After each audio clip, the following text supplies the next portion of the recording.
اعوذ باللہ من الشیطان اللعین الرجیم بسم اللہ الرحمن الرحیم الحمد للہ الذی جعل الشمس ضیاء والقمر نورا اللہم صل علی محمد وآل محمد وعجل فرجهم اجمعین والحمد للہ الذی بولایتک العمیر المؤمنین غالب علی کل غالب مطلوب کل طالب امام المشارق والمغارب مولا متقیان علی ابن ابی طالب اللہم صل علی محمد وآل محمد وعجل فرجهم اجمعین.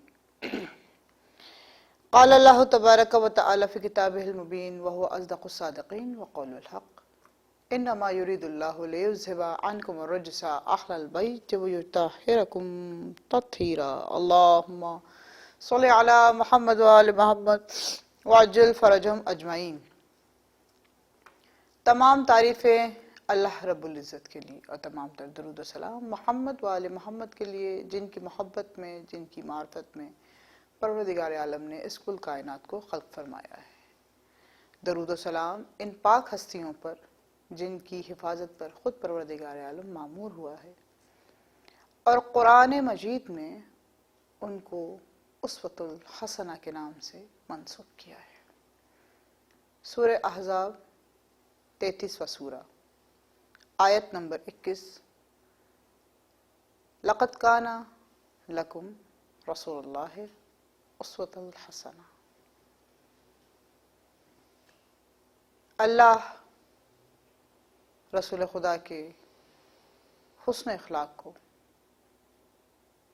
نمونہ عمل بتا رہا ہے. اللہ تعالیٰ نے رسول اکرم صلی اللہ علیہ وآلہ وسلم کو اس کائنات میں ختم نبوت، آغاز امامت، یہ سند، یہ عہدہ سب سے بالا تر اور جتنی خوبصورت مدحت اللہ رب العزت نے اپنے حبیب کے لیے کی، جتنے پیارے تعریفی کلمات، حمد و ثنا و مدحت اللہ نے پورے قرآن پاک میں ارشاد فرمائی اور بذریعہ نبی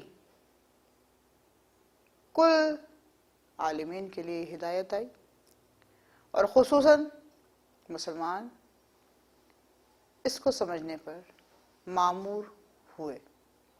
جو نہیں ہوئے وہ آج بھی راہ ہدایت سے بھٹکے ہوئے ہیں. عزیزان محترم، 28 سفر کی شب تاریخ کا وہ باب جہاں سے مصائب کی ابتدا ہوئی،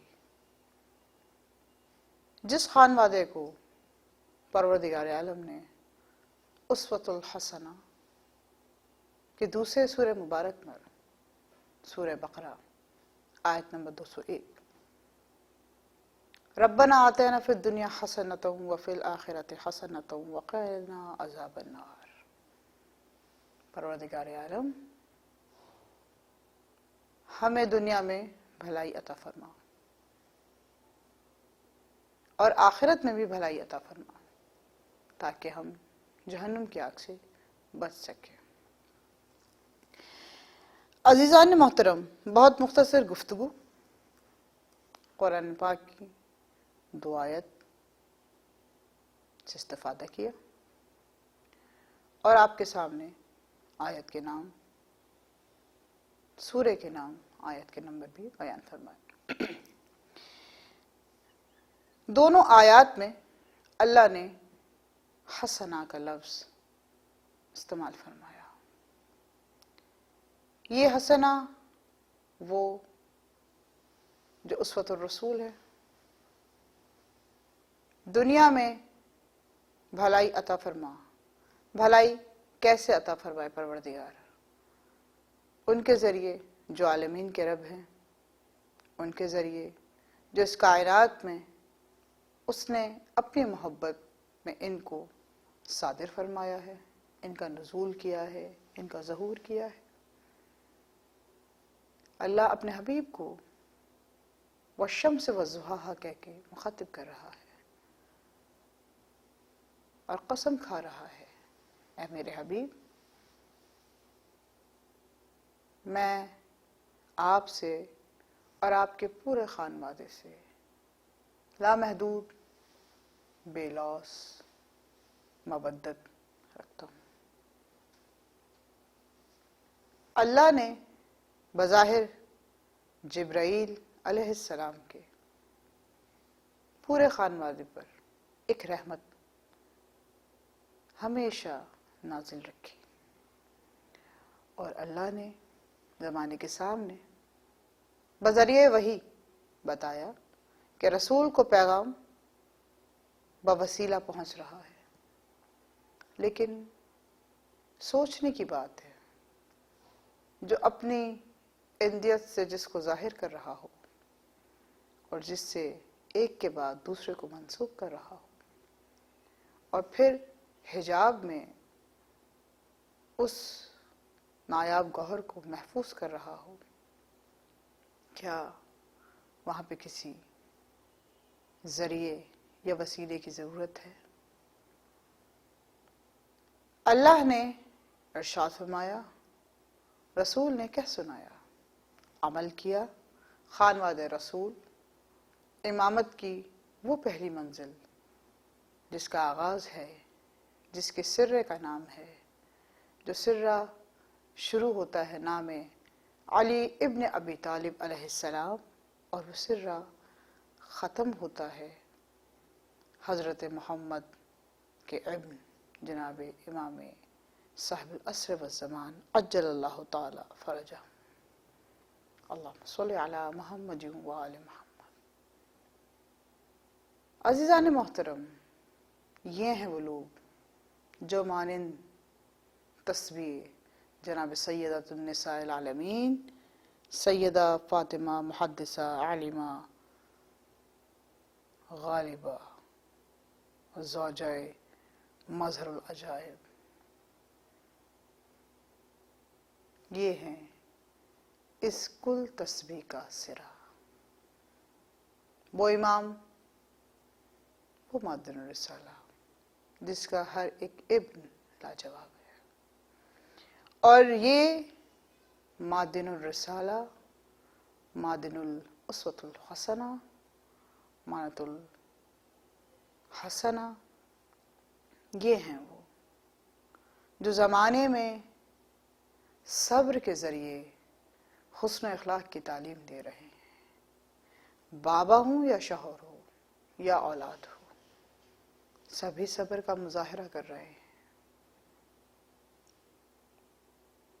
رسول اپنی بیٹی کی تعظیم کر رہے ہیں، علی ابن ابی طالب اسوۃ الحسنہ کے تحت اپنی بیوی کا مرتبہ بتا رہے ہیں، اور آتینا فی الدنیا، وہ جو عطا ہو رہی ہے حسن و اخلاق کا گوہر، یا یہ کہوں حسن و اخلاق کا بحر، وہ اور کوئی نہیں، آپ کے فرزند اکبر جناب امام حسن مجتبی علیہ السلام، اللہم صلی علی محمد وآل محمد وعجل فرجہم اجمعین۔ تاریخ 28 صفر کو آپ دونوں ہستیوں کے ساتھ منسوب کرتی ہے شہادت کے طور پر۔ جس وقت شہادت کا وقت قریب آیا تو رسول خدا حجۃ الوداع آخری حج سے جب واپس آ رہے تھے تو اپنی بیٹی کو قریب بلایا، بٹھایا اور گریہ کرنے لگے۔ جناب سیدہ اسوۃ الکونین ارشاد فرماتی ہیں، بابا کیا ہوا؟ تو ختم مرتبہ امیر کائنات کا ہاتھ پکڑ کے کہتے ہیں، اے فاطمہ، انت بزت منی، فاطمہ تم میرے جگر کا ٹکڑا ہو،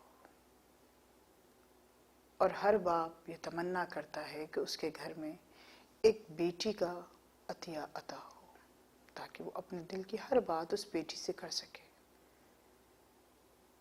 رسول نے بیان فرمایا، فاطمہ تمہارے بابا کو زہر دے دیا گیا۔ جناب سیدہ یہ سن کر بہت پریشان ہوئی، گریہ کرنے لگی۔ کہا بابا زہر دینے سے تو کلیجے میں بڑا درد ہوتا ہے۔ کہا ہاں بیٹی، میرے کلیجے میں بڑی تکلیف ہو رہی ہے، ایسا لگ رہا ہے اندر کوئی چیز کٹ رہی ہو۔ امیر کائنات نے رسول خدا کو اپنے بازو میں سنبھالا اور کہا یا رسول اللہ، طبیب حکیم کو میں بلواتا ہوں۔ کہا یا علی، بلوانے کا کوئی فائدہ نہیں، یہ وہ زہر ہے جس سے میں، آپ، سیدہ اور تمام اولاد بنی ہاشم شہید ہوگی۔ کبھی یہ زہر تلوار سے لگایا جائے گا، کبھی یہ زہر کسی چیز میں ملا کے ہمیں کھلایا جائے گا، اور یہ زہر اس وقت بہت کاری ہوگا جب در سیدہ پر ڈالا جائے گا، اس دیوار پر لگایا جائے گا جس کے بیچ میں اور در کے بیچ میں، دروازے کے بیچ میں آ کر میری بیٹی پسلیوں کا زخم پائے گی اور اس کی صلب یعنی ماتھا زخمی ہو جائے گا۔ یا علی، وقت قریب ہے، میں جانتا ہوں میرے بعد میرے خانوادے کے ساتھ بہت ظلم، تشدد، مصائب گزریں گے کہ میری بیٹی گریہ کرتے ہوئے کہے گی بابا اگر یہ مصائب روشن دنوں پہ پڑ جائیں تو وہ بھی رات کی تاریخی میں تبدیل ہو جائیں گے۔ عزیزان محترم، دن گزرتے رہے، 28 کی شب قریب آ گئی۔ سیدہ نے زندگی میں رہتے ہوئے ظاہری طور پر اسی تاریخ پر اپنے باپ کا زخم اپنے دل پہ لیا۔